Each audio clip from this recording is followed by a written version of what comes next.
Hi children, today we move to the third part of polynomials.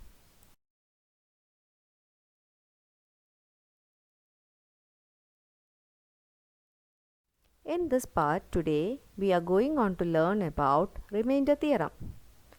Before going on to remainder theorem, let us recollect the division of numbers and the terms given for the numbers.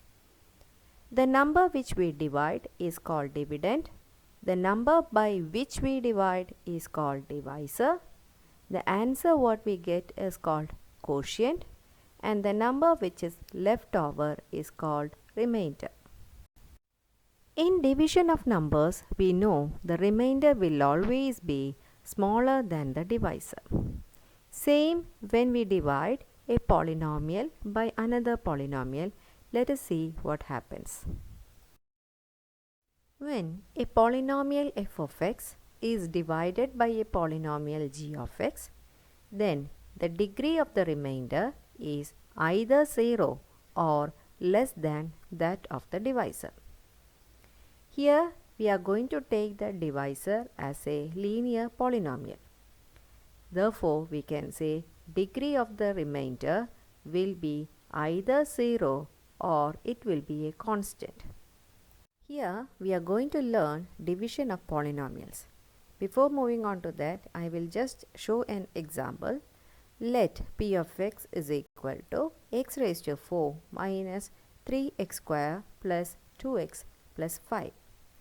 Find the remainder when this polynomial is divided by x minus 1. Here we can see the polynomial is of degree 4, which is called as a biquadratic polynomial. As it doesn't contain the variable with power 3, we can rearrange our polynomial as x raised to 4 plus 0x cube minus 3x square plus 2x plus 5, where by adding that 0x cube doesn't change our polynomial. When we start to divide a polynomial by another polynomial, the first step what we need to do is to rearrange our polynomial in the descending order of their powers. So our question was x raised to 4 minus 3x square plus 2x plus 5. So as there is no variable with x cube, we need to add that 0x cube. And writing from the highest to the smallest, we can write it as x raised to 4 plus 0x cube minus 3x square plus 2x plus 5. For the divisor also, we need to do the same. Here it is a linear polynomial and it is written as it is, that is x minus 1. Here we divide the first term of the dividend by the first term of the divisor. That means, according to our question, the first term of the dividend is x raised to 4 and the first term of the divisor is x. So, dividing x raised to 4 by x, we have our quotient as x cube. Now, we multiply the divisor by the first term of the quotient. That is, x minus 1 is multiplied with x cube. So, we obtain a product like x into x cube, which is x raised to 4, 1 into x cube, which is x cube. Now we need to subtract this product from our dividend. That means x raised to 4 minus x raised to 4, which becomes 0.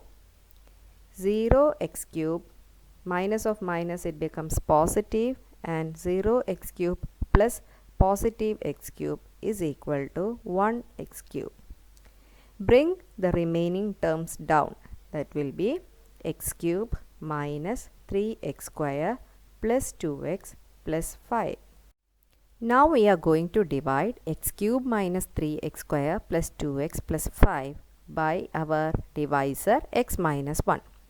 Again take the first term, that means x cube, and divide it by the first term of the divisor. So it will be x cube divided by x, where the answer is x square. We write the term x square near to x cube in the quotient.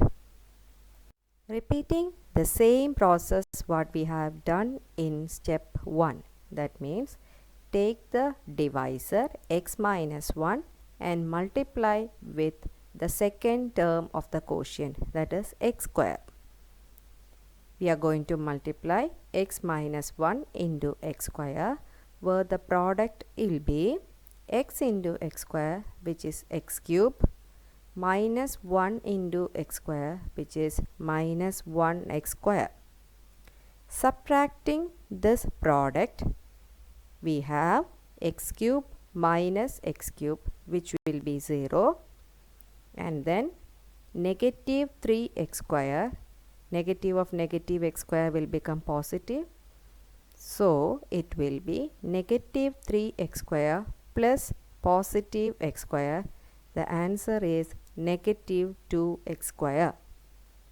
Bringing the remaining terms down, now we have negative 2x square plus 2x plus 5. The final step is divide negative 2x square plus 2x plus 5 by our divisor x minus 1. Take the first term, negative 2x square, and divide it by the first term of the divisor x.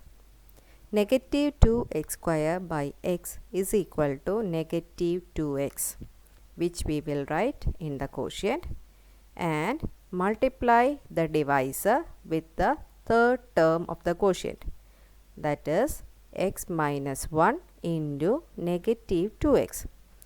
Remember to take the sign always with the numbers. So the product will be negative 2x square plus 2x, because x minus 1 is multiplied with negative 2x. Now subtracting, we have negative 2x square minus of minus 2x square, which will be positive. Automatically x square terms get cancelled. Now 2x minus 2x, again that also becomes 0, and the remainder becomes 5. By the long division of polynomials, we can see the remainder is 5. Now let us replace x with the 0 of our divisor. That is, our divisor is a linear polynomial. Here it is x minus 1. The 0 of x minus 1 is 1. Substitute 1 in the polynomial p of x. It will be 1 raised to 4 minus 3 into 1 square plus 2 into 1 plus 5. 1 raised to 4 is 1. Second term, 3 into 1 square, which is 3 into 1. Again we write it as 3. The third term is 2 into 1, which we can write as 2. And the last term is 5. So our polynomial is 1 minus 3 plus 2 plus 5, where we get an answer as 5. So we can see the remainder of p of x when it is divided by x minus 1 is also equal to p of 1. That is, the value of p of x at x is equal to 1. From this, we can say the remainder theorem. Let p of x be a polynomial of degree greater than or equal to 1. And for any real number a, if we divide this polynomial by x minus a, then our remainder will be equal to p of a.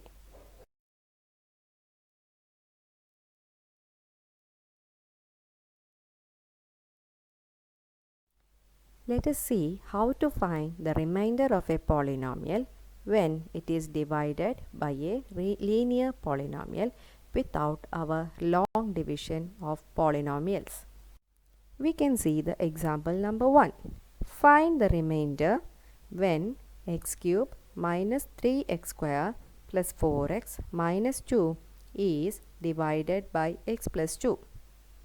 Without performing long division, here we can see the divisor is x plus 2, which is a linear polynomial.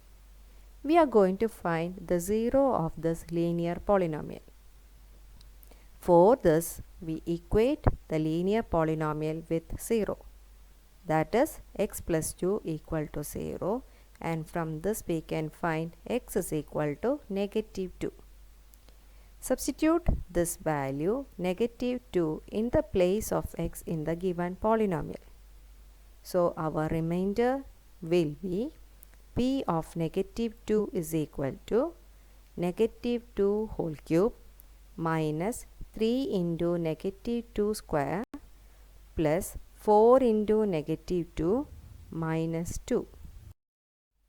So p of negative 2 is equal to negative 2 whole cube, which is negative 2 into negative 2 into negative 2, which is equal to negative 8.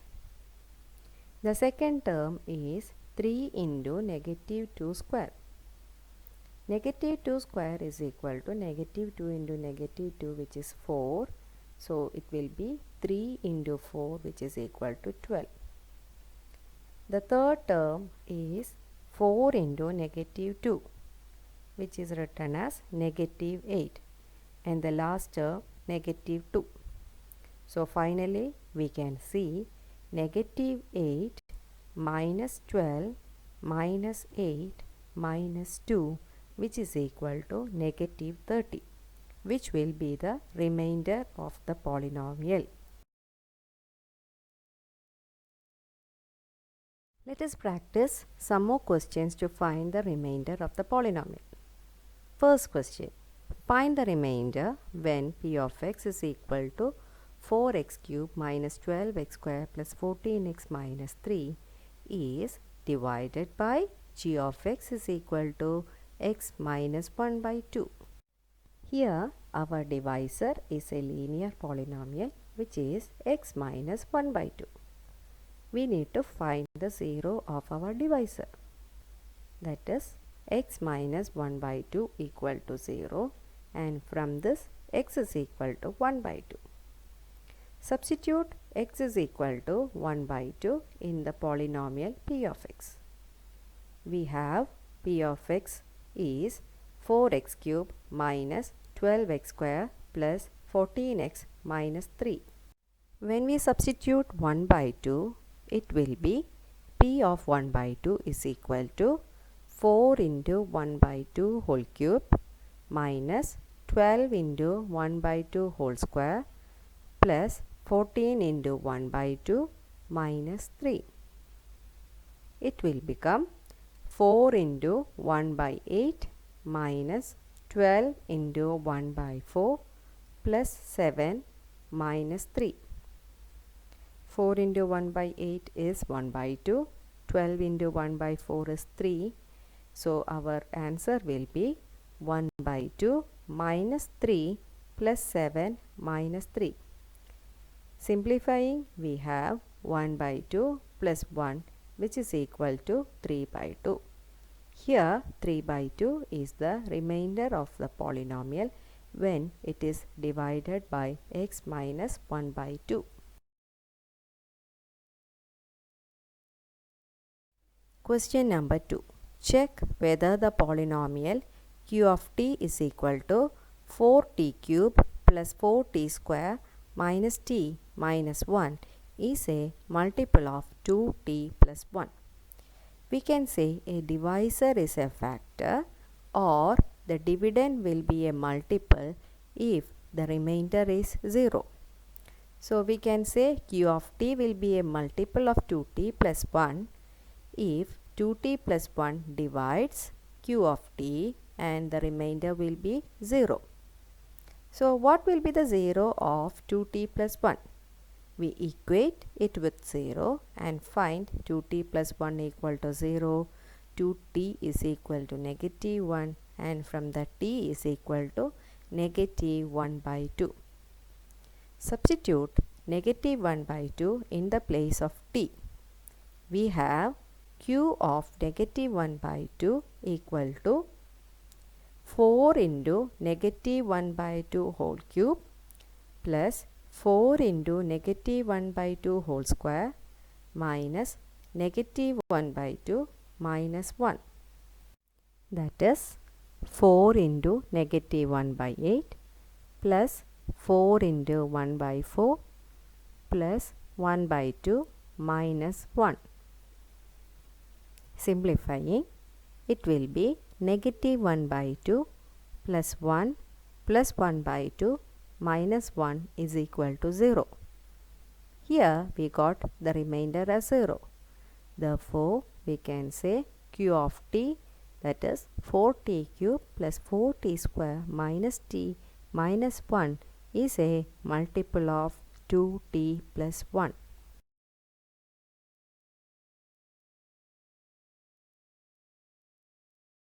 Question number 3. The polynomials ax cube plus 3x square minus 13 and 2x cube minus 5x plus a are divided by x plus 2. If the remainder in each case is the same, find the value of a. Let us give the first polynomial as p of x. That is, p of x is equal to ax cube plus 3x square minus 13.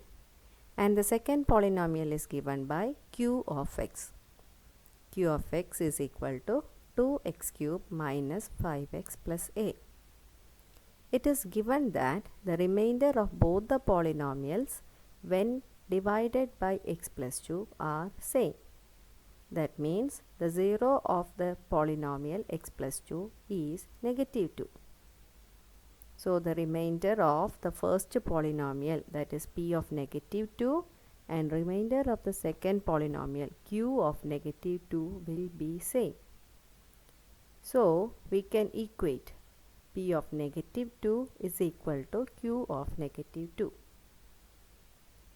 Substituting x is equal to negative 2 in the first polynomial, we have a into negative 2 cube plus 3 into negative 2 square minus 13 is equal to second polynomial 2 into negative 2 cube minus 5 into negative 2 plus a. That will be negative 8a plus 12 minus 13 is equal to negative 16 plus 10 plus a. Simplifying, we have negative 8a minus 1 is equal to negative 6 plus a. Transpose a to one side and numbers to the other side. It will be negative 8a minus a is equal to negative 6 plus 1, which is negative 9a is equal to negative 5. From this, the value of a is equal to negative 5 by negative 9, which is equal to 5 by 9. So, based on these, students, you can do exercise problem 2.3 in page number 14, the first, second and the third question. Thank you.